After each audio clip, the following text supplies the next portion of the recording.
Professor Badri Narayan, आपने किस तरह से इसको एनालाइज किया है, अगर किया है तो? तो मुझे लगता है संदीप जी, ये जो एकदम सही है कि किसी भी संगठन, किसी भी चुनाव में ये अलायंस के सभी पक्षों को अच्छा परफॉर्मेंस करना पड़ता है। लेकिन कई बार क्या होता है कि जो आपका स्ट्रॉन्ग जो जो एंकर है, एंकर पार्टी है, वो जब अपने को बहुत स्ट्रॉन्ग कर लेती है तो बहुत जो कमजोर पक्षों को भी नीचे से उबार के ले आए। मुझे लगता है यही देखना है कि बीजेपी किस तरह से कर पाती है। लेकिन जो आपने प्रश्न किया था कि चेहरा, मुझे लगता है बीजेपी इस बार चेहरा जरूर बदलेगी मुख्यमंत्री का। वो चाहे फडणवीस हो, चाहे कोई और हो, लेकिन एक नया चेहरा, बीजेपी नया चेहरा लेके शायद महाराष्ट्र में आए, ऐसा इसमें मुझे लगता है। समन्वय की दिक्कत हो जाएगी क्या भाई? नहीं, एक नाथ शिंदे इज सिटिंग प्रिटी कि अब मुख्यमयत्री मैं हूं, मेरे वो जो बुजुर्ग अभी मुझे कह रहे कैसे थे, इग्नोर करेंगे? नहीं, अभी जो कह रहे थे हमारे किसी साथी, और सही कह रहे थे कि शायद अभय जी कह रहे थे कि त्याग हमने किया, जो अमित शाह कह रहे हैं कि इस बार आप करिए। तो इस तरह की सिचुएशन बन सकती है, और हो सकता है बीजेपी अपना सीएम इस बार वहां पर लेके आए, ऐसी संभावना है। या अगर एकनाथ के शिंदे की तरफ से अगर पक्ष से आना होगा तब तो एकनाथ शिंदे ही रहेंगे। लेकिन मुझे लगता है कि कोई बीजेपी की तरफ से चेहरा आएगा इस चुनाव में। राकेश भाई, असली नकली की लड़ाई भी तय करेगी भाई, लोग किसे असली मानते हैं, उद्धव ठाकरे को, एकनाथ शिंदे को, शरद पवार को, या अजित पवार को? यदि इतिहास पर नज़र डालें तो मुलायम सिंह यादव की विरासत जो है अखिलेश के पास गई, शिवपाल के पास नहीं गई। रामविलास पासवान की विरासत पशुपति के साथ नहीं गई, चिराग के साथ गई। तो ऐसे में लोकसभा चुनाव में भी आप देखिए तो शरद पवार के साथ ही विरासत रही, अजीत पवार के साथ नहीं गई, और सुप्रिया सुले जीती, अजीत पवार की पत्नी हार गई। हाँ, सुप्रिया सुले। सुप्रिया सुले। अब ऐसे में यदि विधानसभा चुनाव में यही विरासत की स्थितियां रही तो उसमें संदीप भाई सबसे बड़ा जो खतरा है वो अजीत पवार के लिए है। तो वो 50 से ज्यादा सीटों पर वो चुनाव लड़ रहे हैं। अजीत पवार के सामने उनका भविष्य दांव पे लगा हुआ है, क्योंकि लोकसभा चुनाव में जो उनसे अपेक्षा की गई थी कि आप मैक्सिमम वोट लेके आइए चाचा का, वो लाने में वो विफल रहे। और यदि विधानसभा चुनाव में उनका प्रदर्शन कमजोर रहा तो मेरा यह मानना है कि महायुति से अजीत पवार बाहर होंगे और महाविकास आघाड़ी में उनकी एंट्री भी नहीं होगी। नहीं, इसमें एक और दिलचस्प पहलू जो देखने को मिल रहा है वो ये कि बीजेपी की तमाम ऐतराज, दिक्कतें, नसीहत और फटकार के बावजूद नवाब मलिक का वो प्रचार कर रहे हैं, और वो कह रहे हैं कि नहीं, प्रधानमंत्री मोदी को भी हमारे यहां आने की जरूरत नहीं है, हम अपने आप कर लेंगे, हम संभाल लेंगे। अब ये होना किसी गठबंधन में, ये तो अलग राग अलापते दिख रहे हैं। अजीत पवार को 2 वोट लेना है, एक मराठा और दूसरा मुस्लिम, और दोनों वोट न तो प्रधानमंत्री को स्वीकार करते हैं न देवेंद्र फडणवीस को स्वीकार करते हैं। देखिए इसमें स्ट्रेटेजी देखिए, अबू आजमी इतना आसान होता है, ये ऐसे चलता है। आप सुनिए ना, चल रहा है ना। अब अबू मतलब आजमी वोटर से करता है वो। भाई अबू आजमी के खिलाफ नवाब मलिक को क्यों उतारा गया? यदि भारतीय जनता तो पार्टी, एक सीट की तो बात हो गई, मेरी बात सुनिए, मैं अक्रॉस 50 सीटों क्रॉस बता रहा हूं, यदि भारतीय जनता पार्टी और अजीत पवार के बीच में स्ट्रेटेजी नहीं होती तो या तो अजीत पवार को भारतीय जनता पार्टी गठबंधन से बाहर करती, या अजीत पवार को बहुत एतराज था तो वह गठबंधन से बाहर हो जाते।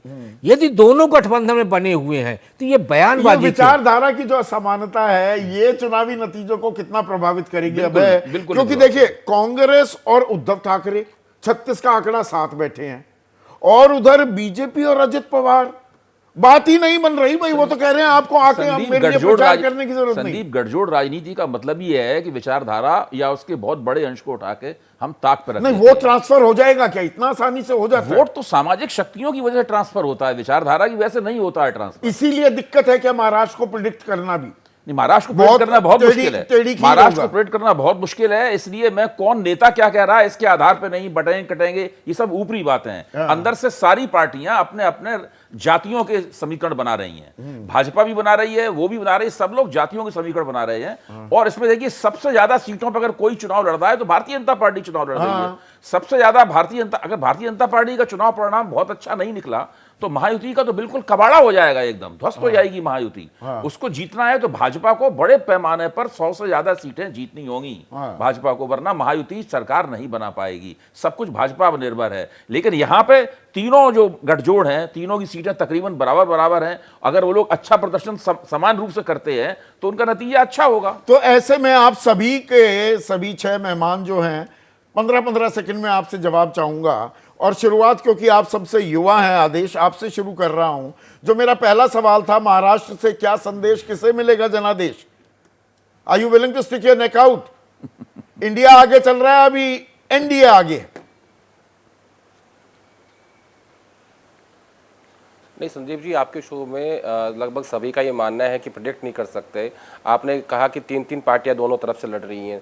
इसके अलावा प्रकाश अंबेडकर भी हैं, ओवैसी भी हैं, इंडिपेंडेंट भी हैं, समाजवादी भी है। मनोज आरंगे जो मराठा आरक्षण के जो नेता हैं उन्होंने अपने आप को विड्रॉ कर लिया। तो लगभग 9 कैंडिडेट लड़ रहे हैं, ये आप सबको पता है।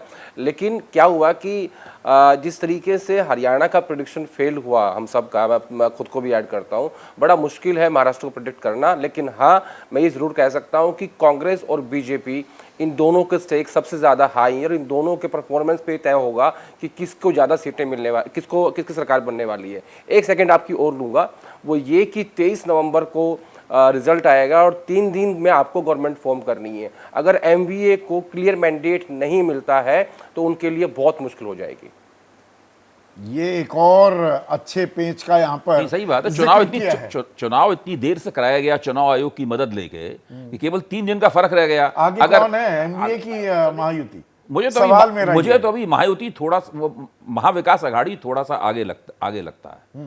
क्योंकि महाविकास आघाड़ी का जो वोटिंग ब्लॉक है वो मुझे बहुत आसानी से टूटता हुआ नहीं लगता। देखिए, मराठा, मुसलमान, दलित, ये एक बहुत बड़ा, मराठा साहब आप कुनबी को भी जोड़ दीजिए क्योंकि वो दोनों तकरीबन एक से ही हैं, थोड़ा सा तकनीकी फर्क है।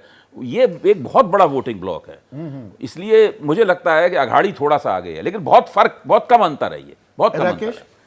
संदीप भाई, मुझे याद आता है कि पहले कव्वाली हुआ करती थी। अब कव्वाली में दोनों पक्ष अपनी अपनी तुकबंदी दिया करते थे और देखते थे कि किसकी तुकबंदी को श्रोता ज्यादा पसंद करता है। महाराष्ट्र का चुनाव बिल्कुल उसी हिसाब से हो रहा है।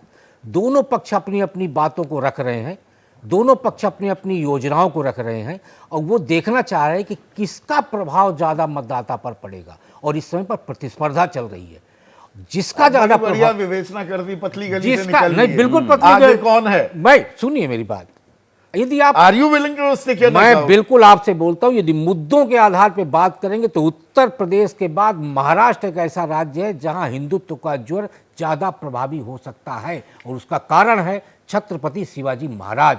हिंदवी स्वराज की स्थापना करने वाले शिवाजी के कारण लोकसभा चुनाव में तो 29 सीटों का गोता खा गई, विषय अयोध्या हार गई, अयोध्या कमजोर पड़ गया। मेरी बात चुनाव नहीं करवा रहे, मेरी बात सुनिए। लेकिन इस बार जिस तरीके की कव्वाली हो रही है वहां तो आपको लगता है हिंदुत्व को लेके, अभी वहां पर हिंदुत्व को लेके उसी के चलते मराठा मुस्लिम दलित का जो गठजोड़ है उसे तोड़ने के लिए हिंदुत्व का जोर लाया गया है। तो हिंदुत्व मतलब आगे चल रहा है, आप ये कह रहे हैं ना। पंकज शर्मा 10 सेकंड में, आगे कौन है, एमवीए की महाविकास आघाड़ी की महायुति? महाविकास आघाड़ी जो है वो निश्चित तौर पर काफी आगे है, थोड़ी नहीं काफी आगे है। और जो बात अभय जी बार बार दोहरा रहे हैं उस पर ध्यान दीजिए कि महायुति का भविष्य सिर्फ एक चीज पर निर्भर है कि भारतीय जनता पार्टी का स्ट्राइक रेट क्या रहता है। ठीक और है, आप ध्यान दीजिए, संजय आप गेस करना चाहेंगे हैजर्ड? एक मिनट संजय रह लिया स्क्रीन पर सर, वक्त की भी एक वो होती है, प्लीज अब नहीं दे पाऊंगा वक्त। संजय आइए। चुनाव में मुझे लगता है संदीप की, आपने कहा can you stick your neck out, मुझे लगता है कि गर्दन फंसी हुई है, न सिर्फ पॉलिटिकल पार्टियों की, मुझे लगता है विश्लेषकों की भी गर्दन फंसी हुई है। इस वक्त मैं कुछ कहने के लिए तैयार नहीं हूं। तो चलिए, बिल्कुल फेयर इनफ। और दूध के जले हैं हम सारे के सारे, छाछ भी फूक फूक कर पिएंगे। तो चुनाव बहुत दिलचस्प है, बहुत सारे पहलू हैं, the game is still wide open. लगातार आपके सामने विश्लेषण तो होते ही रहेंगे। आज इतना ही।